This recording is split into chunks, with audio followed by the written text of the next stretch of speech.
encore une question d'une abonnée. Oui. On a trouvé intéressante pour tout le monde, en fait. Alors, on va aller regarder. Elle se demandait d'où vient la peur. Alors, quand tu dis ça, moi j'ai l'impression qu'il y a comme un mouvement à l'intérieur de soi qui remonte. Donc ça vient des cellules, j'ai l'impression. Ça remonte. Je ressens ça comme ça. OK.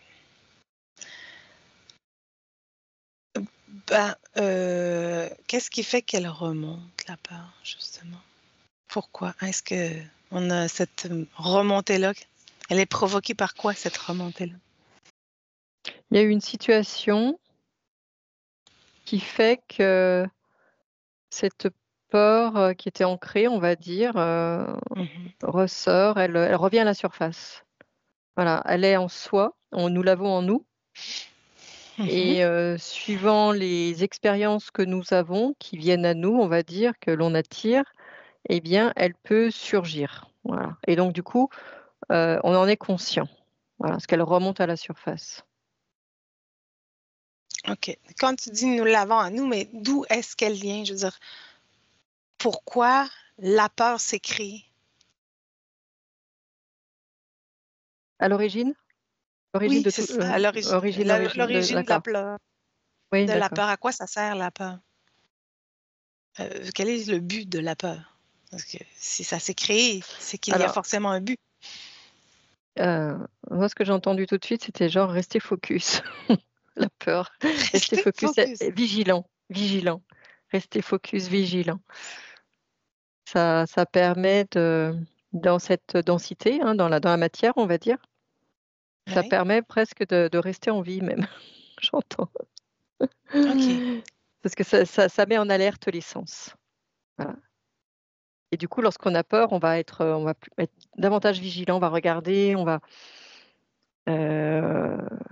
après on peut partir dans des cas extrêmes, hein. Donc c'est pas forcément ça que je vois pour le moment, hein. Non. C'est déjà genre une peur qui commence à monter, tu vois? Ça bon, qu'est-ce qui se passe? J'ouvre les yeux, ah tiens, bon, je vais pas traverser la route, quoi. Voilà, il y a un camion qui passe, voilà, ce Ouais. genre de choses. Parfait. Donc, c'est un peu, c'est comme un fusible qu'on se met pour que l'expérience perdure. Capable, c'est ça. Et que quand on est capable d'équilibrer la peur, j'imagine que l'expérience est plus maîtrisée et plus harmonieuse. Après, c'est moins, Peut-être pas. Hein? si, mais c'est moins, je veux dire, ça fait moins le yo-yo, quoi. OK. Ça fait Parce moins qu'après, yo-yo. bon, voilà, mais moi, je te dis que je suis allée qu'au début de la peur. Je suis pas allée voir dans des cas OK. extrêmes, hein, de peur. Bon. On va répondre peut-être à ces questions. Alors, tu me dis oui, non, peut-être, ou tu peux Oui. développer si tu as de l'information de plus. Alors, elle se demandait est-ce que c'est une programmation matricielle? Alors ça dépend ce qu'on entend par là, ce que je viens de dire, on va dire, ça pourrait être, programmation matricielle dans le sens où justement c'est pour être en état d'alerte, vigilant. OK. Donc c'est lié à la matrice, c'est lié à notre expérience, c'est lié à la matière. Donc on pourrait le voir comme ça, Donc, on pourrait dire dans un qu'il y certain a sens. des programmations matricielles qui peuvent induire de la peur en nous pour C'est ça, qu'on reste dans la matrice. c'est ça.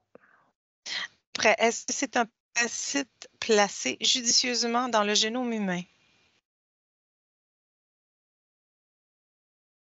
C'est en nous, Mhm. il n'y a pas que le génome humain, il y a les animaux, enfin, Mhm. ça existe, c'est en nous, je dirais. Parfait. Donc, oui, on a ça Mmh. dans notre, Oui. on pourrait dire, dans notre... un parasite placé judicieusement, est-ce que tu le perçois comme étant quelque chose qui nous a été inculqué pour nous parasiter? Non, pas du tout. OK. Après, se pose encore toujours une question. Est-ce que c'est un outil précieux de la source divine que nous ne savons pas bien gérer et utiliser? Alors, on peut dire que, alors ce que j'entends par source divine en tant que conscience, je suppose. Donc, ça fait partie de nous. Donc, si ça fait partie de nous, ça fait partie de la conscience. Oui, parfait. Oui, C'est la conscience qui a tout créé, donc je ne sais pas dans quel sens elle Alors, veut. c'est ça. Mm. Je ne sais pas si cette abonnée-là suit vraiment tout. Elle nous suit depuis un bout de temps, mais en tout cas, si ce n'est pas le cas, on peut rappeler que nous, il n'y a pas de source. Je ne sais pas qu'est-ce qu'elle entend par source divine. Et pour nous, il n'y a pas de Dieu. Il n'y a pas de source. À moins que Dieu ou source soit le soi, l'être, l'esprit, euh, qui, euh, qui est constitué de la conscience et de l'amour, qui sont les deux polarités de cet être-là que nous sommes, du soi ou de l'esprit, si on veut. Alors, si ça, c'est la source pour elle, bon, ben, oui. En fait, c'est un outil précieux de la source. Tout est Oui. dans la conscience. Et il n'y en a pas un plus précieux que l'autre, je dirais. Non, c'est cela. Tout est nécessaire. Ouais. Elle se demande où est-ce une émotion savoureuse créée en laboratoire dans une autre dimension par des êtres venant d'une autre source afin de nourrir toutes les interférents qui pompent cette énergie de nombreux êtres humains en permanence. Non, non. Par contre, en effet, ce qui peut être vu aussi sur un plan au niveau de l'astral, par exemple, les peurs, en effet, peuvent nourrir des entités. Moi, voilà, on peut voir ça aussi comme ça. Ouais. Mais ce n'est pas ces Alors, entités qui ont créé la peur, quoi. Alors, après, que la matrice, on va dire, alimente la peur, oui, dans la société, on voit tous les jours hein, des éléments qui font qu'on peut avoir peur, hein, avec tout ce qui se passe, hein, les guerres et autres, toutes les alertes qu'ils nous mettent là tout le temps. Donc oui, ça crée la peur. Et cette peur, en effet, nourrit d'autres fréquences. Voilà, comme on pourrait voir comme ça. Si on n'est pas conscient de qui on est et qu'on voit ces entités comme être à l'extérieur de soi, à ce moment-là, oui, on peut les nourrir. Voilà. Répondre de façon simple. Dans le fond, la peur, c'est comme, mettons qu'on donnerait un exemple, c'est comme l'hypnose. Nous, on n'a pas inventé l'hypnose. L'hypnose, elle est dans la conscience. Quelqu'un l'a capté à un moment donné, cet outil-là. Et après, ben, tu l'utilises. Tu peux faire de la résistance ou d'aller vers le but avec l'hypnose. Donc, on peut l'utiliser de façon plus involutive, l'hypnose, et de façon plus évolutive. Bon, ben, c'est un peu ça. Mais la peur, elle existe. Elle est en nous. Et après, ben, ça peut devenir un outil pour certaines entités ou quand on n'est pas conscient que c'est nous qui créons notre réalité. Et puis, non, il n'y a pas d'autre source pour nous. Alors, venant d'une autre source extérieure, de toute façon, s'il y avait une autre source extérieure, elle n'aurait pas de contact avec nous. Si on a conscience de quelque chose, c'est qu'on est dans la même conscience. Alors, de savoir qu'il y aurait 5 ou 6 consciences, on s'en balance, on n'en aurait pas conscience. Donc, dès que vous avez conscience de quelque chose, c'est que c'est dans notre conscience, c'est dans la même conscience. Alors là, après, de savoir est-ce qu'il y a plusieurs consciences qui ont un intérieur, un univers intérieur comme on est en train de l'apercevoir, on s'en balance, on n'en aura pas conscience, ça ne fait pas partie de nous. Ça me fait toujours rire. Qu'est-ce que ça te donnerait? Tu n'en auras jamais conscience s'il y a une autre conscience. La seule chose qui est une vérité absolue, c'est que dès que tu en as conscience, ça fait partie de ta conscience. Donc, si tu as conscience de quelque chose, c'est qu'elle est dans ta conscience. Donc, si j'ai conscience d'Annie, c'est qu'Annie fait partie de ma conscience. Si vous nous écoutez, que vous avez conscience de nous, c'est qu'on fait partie de votre conscience. Donc, c'est pour ça qu'on dit qu'on est tous un Nous sommes tous la même conscience qui joue des conscients différents. Lorsqu'on pose cette question, c'est que justement, on ne se voit pas comme un être créateur et comme une conscience qui comprend tout, quoi. Lorsqu'on pose cette question, c'est qu'on se voit comme, on voit des choses encore extérieures à soi. Donc, et on se voit comme le produit, on va dire, d'une source, d'un Dieu, voilà, et que du coup, on pourrait imaginer qu'il y a encore d'autres sources et tout ça, ou genre une source lumineuse et une source sombre, ou voilà. Enfin, moi, c'est ce qui me vient à l'esprit, quoi. Alors que nous, on n'est pas du tout dans ce schéma-là, plus du tout, quoi. Donc, c'est exactement ce que vient de dire Véronique, quoi. Donc, on n'est plus dans cet état d'esprit, quoi, on va dire, voilà. Voilà, donc maintenant la peur. Revenons à la peur. Est-ce que l'on pourrait vivre sans peur, Annie? J'ai l'impression quand même pour les personnes qui pourraient dire, bah oui, moi je vis sans peur et tout ça, elle est quand même sous-jacente, elle est là. Et il y en a quand même. Il y a toujours un prémisse de peur. Elle est toujours, elle est présente. De toute façon, elle est présente en nous. Et elle peut sortir de façon fugace là, mais elle est présente. Oui. Donc pour répondre à la question, donc non, on ne pourrait pas vivre sans peur. On ne pourrait pas vivre sans peur. Quelle est la peur qui est mère de toutes les peurs? Je ne sais pas comment dire. La plus grande peur? La plus grande peur. Elle qui, de laquelle découlent toutes les autres peurs. La solitude, le fait d'être seul. D'être seul. Ah oui, en fait, c'est la plus grande peur. Pour vrai. Et c'est pour ça parce que, pourquoi est-ce qu'on s'oppose au fait d'être créateur de son univers? Ben, ce serait d'admettre que nous sommes seuls. Et ça fait peur. C'est la plus grande peur. Intrinsèquement, c'est la plus grande peur. Et la peur ne peut pas ne pas exister. Pour avoir le courage de vivre, on va le dire comme ça, pour avoir le courage d'être quelque chose au lieu de rien, il faut qu'il y ait cette peur d'être rien pour que ça puisse s'équilibrer. Donc, non, on ne peut pas vivre sans peur. Dans le fond, il faudrait l'avoir comme une force, la peur. Quand il y a une peur qui est observée, justement, quand une peur revient, regardons.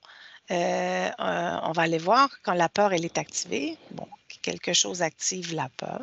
Oui. Soit un événement, un mot, je ne sais pas. Mais qu'est-ce qui peut activer une peur? Regarde. Un traumatisme? Ouais.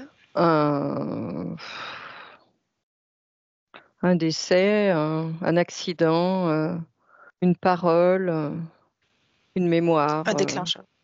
Ouais. Un traumatisme, c'est un déclencheur. Donc, il y a un déclencheur, la peur. Alors, ce déclencheur-là va dans les cellules chercher cette peur-là? Qu'est-ce que tu perçois? Oui, elle a fait émerger. Parfait. Un coup qu'elle émerge, comment on gère la peur pour la gérer dans le mieux possible, du mieux possible? On l'observe. Déjà, rien que le fait déjà de comprendre que si on se sent déséquilibré, d'où ça vient d'une peur. Donc on l'analyse, entre guillemets, ça vient d'une peur. On le ressent, hein. On peut vraiment le ressentir, on peut avoir, comme on dit, on se tord les boyaux là. Les tripes. Ouais, les tripes. Ça peut vraiment venir là dans le ventre et tout. Donc on l'observe, on sait qu'il y a une peur. On comprend pourquoi il y a une peur. Qu'est-ce qui a fait que j'ai cette peur? Donc c'est l'analyser, hein, tout simplement. Et une fois que l'on l'analyse, c'est une émotion, hein. Oui. Comme toute émotion, ce qu'on dit tout le temps, c'est que après il suffit simplement comme on sait que c'est à nous et que nous sommes créateurs, nous avons créé cette peur, on l'intègre et on la réintègre en nous au point zéro. Voilà. Nous l'avons créé pour pouvoir s'en libérer, tout simplement. Pour pouvoir l'observer. Je dirais comme pour la décoller du tapis, c'est l'image. La décoller du tapis, qu'elle soit là et que du coup on la décolle et elle arrive et hop on l'intègre. Parce que si elle reste collée au tapis, on pourra jamais s'en défaire comme un chewing-gum, quoi. On pourra jamais s'en défaire. Et ça c'est pas bon parce que du coup ça va nous faire comme mal au ventre tout le temps. Et du coup il suffit de la décoller pour qu'elle sorte et là on intègre et là le mal de ventre il disparaît, quoi. C'est vraiment l'image que j'ai eue. Parfait. Bon, regardons pour les personnes qui n'arrivent pas à savoir d'où viennent cette peur. Parce que là, tu sais, quand on observe une peur, pour pouvoir l'intégrer, les personnes qui ont l'habitude de s'observer, eux, et de se questionner sur eux, pourquoi ils ont... les personnes qui se voient un peu plus créateurs que d'autres vont savoir que c'est eux qui se sont créés cette situation, fait qu'ils vont aller chercher en eux. Eux, ils vont avoir plus de facilité à intégrer la peur. Mais pour les personnes qui n'arrivent pas à savoir d'où vient cette peur, qu'est-ce que ça fait? Elle est là, elle est beaucoup plus tenace. C'est comme s'il manquait comme un lien, un fil. C'est comme si elles étaient toujours accrochées à leur corps. Voilà. Un fil que je vois qui peut venir des cellules et elle est toujours là. Donc ils auront plus de mal à la comprendre pour pouvoir l'intégrer. Donc c'est tout simplement, c'est vraiment, même si on ne sait pas pourquoi, parfois il y a des situations, si ça vient d'une mémoire, on ne peut pas savoir vraiment d'où ça vient, quoi. Mais au moins être conscient de ça, que ça peut venir, une peur peut vraiment venir d'une vie dont on n'a absolument pas conscience, quoi, vraiment. Non, c'est ça. Et c'est simplement prendre conscience de ça, que ça peut venir de plein de choses différentes et que peu importe, ce qu'il faut c'est décoller cette peur et l'observer et l'intégrer. Et peu importe de savoir quelle est la cause de cette peur, d'où elle vient. Voilà. Et des fois, une bonne façon de l'observer, qu'elle vienne de cette vie-ci ou d'un autre, c'est quel mot vous donneriez? La sensation de peur que vous avez, si vous aviez à l'imager, comment vous l'imageriez? Et puis là, tu peux avoir une histoire de pirate, de quelque chose de... C'est pas grave, tu fais juste la sortir. C'est la décolle, ça la décolle. C'est ça, dans le fond. C'est ça. Si vous auriez à l'expliquer à quelqu'un, même si ça a l'air complètement décousu ou d'un autre univers, c'est un peu ça, c'est de vous l'expliquer à vous-même. Mettons que j'aurais des mots à dire, qu'est-ce que je mettrais comme mot? Et là, vous allez voir que des fois, c'est surprenant. Comment est-ce que vous pourriez oui, les premiers mots qui imager? sortent, une première vision qui vont arriver, oui. Parfait. Oui. Donc après, c'est plus facile d'intégrer puis de comprendre. Oui. Quand on est submergé par la peur, prenons l'exemple. Alors là, c'est beaucoup plus chaotique, hein, parce que là, on a du mal à se rééquilibrer, hein, je veux dire. Hein. Donc là, ça part un peu dans tous les sens. Ouais, suite à des gros traumatismes. Là, des traumatismes violents. La peur, elle peut engendrer ce qu'on appelle des dissociations. Hein. C'est ce que je vois. Ouais. Okay. C'est comme si on sortait de son corps, on va dire. Hein. Donc là, bon, là c'est autre chose. Là, c'est plus différent. Il faut là, c'est extrême. Oui, là, c'est extrême. Hein. Et puis, quand on a des peurs comme ça, c'est très compliqué de s'analyser, on va dire. Voilà. Oui, non, c'est ça. Donc, on peut pas le faire sur le moment présent, c'est pas possible. Non. Mais peut-être quand c'est plus calme, qu'on se sent déjà mieux. Plus connecté. Peut-être, plus connecté. À ce moment-là, on peut analyser les choses. On peut le faire à tout moment.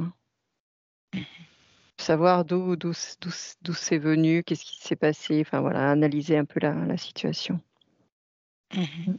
Et ça se peut aussi qu'au début, les personnes aient besoin d'aide extérieure pour Bien trouver sûr. Mm. une méthode et après vous affinez la méthode à vous-même. Mm. Mhm. Bon, qu'est-ce que il serait important de savoir sur la peur qu'on n'a pas encore dit jusqu'à présent? C'est une émotion, donc elle fait partie des émotions, hein. Mhm. Donc je dirais que comme toute émotion, c'est exactement la même technique, hein, à faire, donc pour aboutir à l'intégration finalement et après pouvoir mieux la gérer Ouais. lorsqu'elle va montrer le bout de son nez, on va dire. Donc c'est à chaque fois intégrer. Plus on procède à cette technique d'intégration et plus ça va se faire rapidement, quoi. Voilà. Et du coup, moins la peur, elle sera lisible et plus elle va être beaucoup plus linéaire. Il y aura moins des hauts et des bas. Ça va être beaucoup plus, elle sera toujours présente, mais plus, je la vois plus de façon horizontale, donc plus facile à maîtriser, à comprendre, à intégrer, quoi. Voilà. Mmh. Que ça devienne aussi un outil un peu.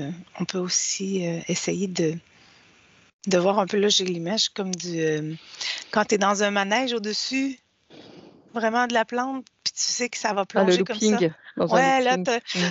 la Mmh. peur te Mmh. prend, puis là, on Oui. dirait que. Puis tant que tu retiens ta peur, Mmh. c'est Ouais. pas bon, c'est pas bon, Non. c'est pas bon. Mais si tu la relâches, elle se transforme en quelque chose de plus élevant. Ça a l'air fou à dire, mais ça devient une énergie ça devient une énergie à laquelle tu peux utiliser, tu peux transmuter, puis tu peux en faire.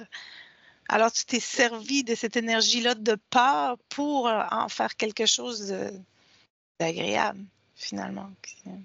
Oui, mais regarde dans les manèges, justement dans les Ouais, loopings, eh bien, c'est ce qui se passe un peu. Regarde, au début, tu as peur et tout, puis après, qu'est-ce que tu alors il y a souvent des cris, mais après les cris, ils passent ouais, au rire, ouais. au bien après voilà, tu es bien, tu es heureux, donc ça attire la joie aussi, hein, donc ouais, c'est une bonne formule, hein.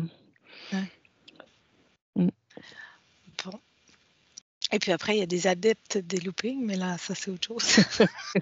Il y en a qui vivent que pour la peur, parce qu'ils cherchent l'adrénaline, et là, ça, Oui, c'est autre chose. voilà, oui, Ça peut devenir une drogue aussi, la peur, les hein. sports extrêmes, c'est ça finalement, c'est qu'ils recherchent Ouais, c'est ça. parce que ça amène finalement ces hormones, qui font que, du coup, ouais, tu as besoin d'en Parce que avoir c'est toujours potent. plus, quoi. Ouais. C'est quand même moteur, la peur. Mmh, mmh. Ça peut décupler les sens, la Ouais. peur. Mhm. Oui, tout à fait. Ouais, Mm. donc Voilà. voilà, c'est pas toujours négatif, quoi, hein. Mmh. Non, mais c'est comme tout, on en revient à tout, Annie. Nous sommes un Mmh. être dualiste. Alors, tout a deux facettes. Oui. Rien n'est tout blanc, rien n'est Mmh. tout noir. Oui. Il faut, Donc, savoir l'accepter. ouais, voilà. Bon, ben merci, Annie, Merci. j'espère qu'on a répondu à la question Oui, de n'hésite Sonia pas sur à nous le la dire peur. en Oui, commentaire. voilà. Mmh. Ciao. Au revoir. Bonne peur à tous. Moi, j'aime ça me faire peur des fois. Pas trop, mais quand même. Petite peur de temps en temps. Ciao.